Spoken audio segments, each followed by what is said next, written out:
दोस्तों, क्या आपने कभी सोचा है कि जिस गैस से आपके घर का चूल्हा जलता है वो कहां से आता है?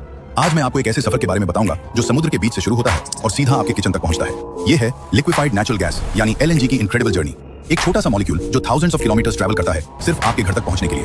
इमेजिन कीजिए, जो गैस आप रोज यूज करते हैं कुकिंग के लिए, वो पहले ओशन के नीचे दबा हुआ था, फिर उसे एक्सट्रैक्ट किया गया, फिर उससे लिक्विड बनाया गया और फिर स्पेशल शिप्स में भरा गया। ये प्रोसेस इतना फैसिनेटिंग है कि आपका दिमाग हिल जाएगा। तो चलिए मैं आपको स्टेप बाय स्टेप बताता हूँ कि यह मैजिक कैसे होता है, क्योंकि रियलिटी कभी कभी फिक्शन से भी ज्यादा अमेजिंग होती है।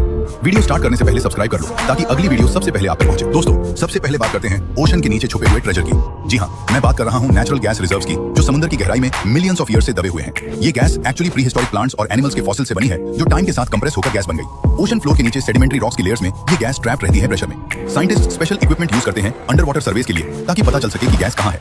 सीस्मिक वेव्स भेजे जाते हैं ओशन फ्लोर में, जो गैस रिजर्व्स की लोकेशन डिटेक्ट कर देते हैं। यह प्रोसेस बिल्कुल ट्रेजर हंटिंग की तरह है, बस ये ट्रेजर अंडरग्राउंड है। मरीन जियोलॉजिस्ट्स ईयर्स तक रिसर्च करते हैं बेस्ट ड्रिलिंग स्पॉट्स फाइंड करने के लिए।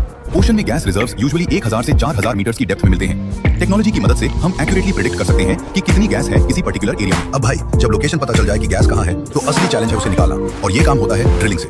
समुद्र के ऊपर एक बहुत बड़ा प्लेटफॉर्म खड़ा किया जाता है, इसे ऑफशोर ड्रिलिंग प्लेटफॉर्म कहते हैं। और ये स्ट्रक्चर इतना बड़ा होता है कि उसमें हंड्रेड्स ऑफ वर्कर्स रहते हैं, खाते हैं, सोते हैं और काम करते हैं। इस प्लेटफॉर्म के नीचे एक बहुत पावरफुल ड्रिल लगाई जाती है, जो समुद्र की तह को तोड़ती है और फिर आगे जमीन के अंदर जाती है, कभी कभी 3000 से 5000 मीटर तक। सोचना एक सेकंड के लिए, 3 से 5 किलोमीटर नीचे जब ड्रिल गैस रिजर्व तक पहुंचती है, तो गैस प्रेशर की वजह से ऊपर की तरफ आना चाहती है, लेकिन इंजीनियर्स इस प्रेशर को कंट्रोल करते हैं ताकि कोई बड़ा एक्सीडेंट न हो। ये काम बहुत रिस्की होता है, वर्कर्स की सेफ्टी का पूरा ध्यान रखा जाता है, क्योंकि एक छोटी सी गलती भी बहुत बड़ा हादसा बन सकती है। ड्रिलिंग के टाइम पे गैस के साथ पानी और ऑयल भी आ सकता है। इन्हें अलग किया जाता है प्लेटफॉर्म पर ही।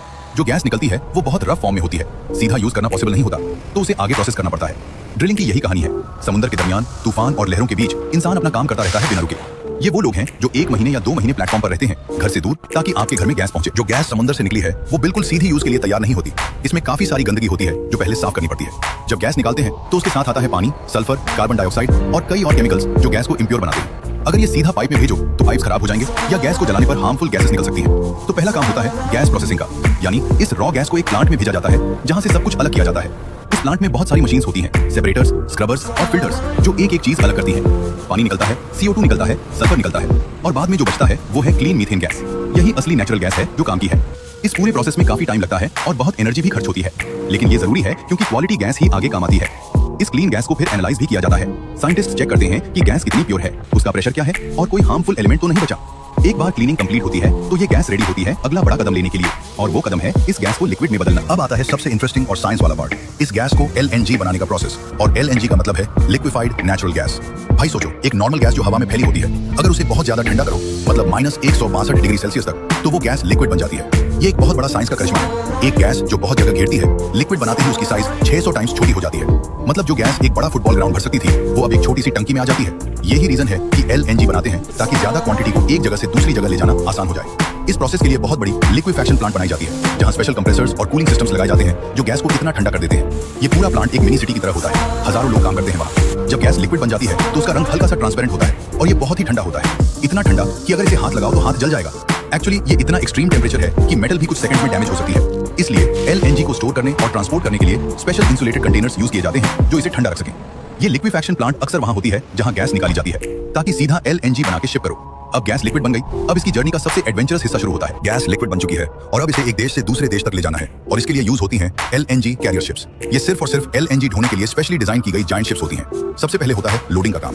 LNG को एक स्पेशल लोडिंग टर्मिनल पर बड़े इंसुलेटेड पाइप्स के जरिए -162 डिग्री के साथ सीधा शिप के अंदर डाला जाता है, और ये काम 12 से 24 घंटे तक चलता है, क्योंकि इतने ठंडे लिक्विड को बहुत स्लोली ट्रांसफर करना पड़ता है। जब शिप पूरी लोड हो जाती है तो क्रू हर चीज चेक करता है, प्रेशर, टेम्परेचर, लीकेज सब ग्रीन होने के बाद ही शिप पोर्ट छोड़ती है। समुद्र में भी काम बंद नहीं होता। क्रू 24 घंटे कंट्रोल रूम से हर टैंक को मॉनिटर करता रहता है पूरे सफर में।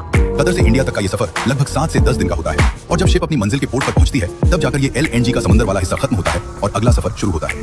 ये शिप्स इतनी महंगी होती हैं, एक शिप की कीमत $200 मिलियन से ज्यादा होती है, लेकिन यही एक रास्ता है समुद्र के उस पार से गैस को इस पार लाने का, और ये शिप्स ये काम बहुत कमाल से करती हैं। और अब शिप अपनी मंजिल पर पहुंच गई, मतलब जो भी देश गैस इंपोर्ट कर रहा है वहां का पोर्ट आ गया, और अब शुरू होती है इस सफर की लास्ट इनिंग्स।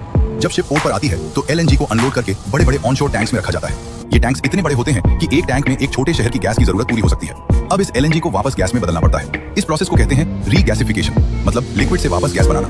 इस प्रोसेस में एलएनजी को धीरे धीरे गर्म किया जाता है, -162 से उठाकर नॉर्मल टेम्परेचर तक। और जैसे ही ये गर्म होती है, ये लिक्विड से गैस बन जाती है। ये प्रोसेस रीगैसिफिकेशन टर्मिनल में होती है, जो पोर्ट के पास ही होती है।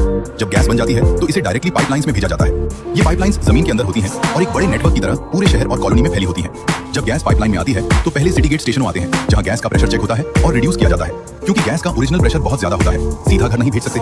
फिर डिस्ट्रीब्यूशन पाइपलाइन से गैस लोकल एरियाज में जाती है और वहां से सीएनजी स्टेशनों और घर और फैक्ट्री सब जगह पहुंचती है। और जब तुम अपने घर का चूल्हा जलाते हो, गैस की जो ब्लू फ्लेम निकलती है वो ही है उस समुद्र की गहराई की गैस जो इतना लंबा सफर करके आपके पास आई है। ये कोई छोटी बात नहीं है। इस एक काम के लिए हजारों engineers, scientist, workers, ship crew और पाइपलाइन वर्कर्स दिन रात काम करते हैं। कुछ तो महीनों तक घर नहीं जाते, सिर्फ इसलिए कि देश में गैस सप्लाई होती रहे। और हम कभी कभी चूल्हा बंद करना भूल जाते हैं, अननेसेसरीली गैस वेस्ट करते हैं, ये सोचते ही नहीं कि इस गैस की कीमत क्या है, कितना एफर्ट है, कितनी मेहनत है। ये एक नेचुरल रिसोर्स है जो धरती ने करोड़ों सालों में बनाया और एक बार खत्म हुआ तो वापस नहीं आएगा। इसलिए गैस का सही यूज करो, गैस का फजूल वेस्ट बंद करो। और आप में से कौन कौन नेचुरल गैस यूज करता है, कमेंट में जरूर लिखिए नेचुरल गैस। अगर वीडियो पसंद आए तो लाइक, शेयर और सब्सक्राइब जरूर करें और मिलते हैं अगले वीडियो में।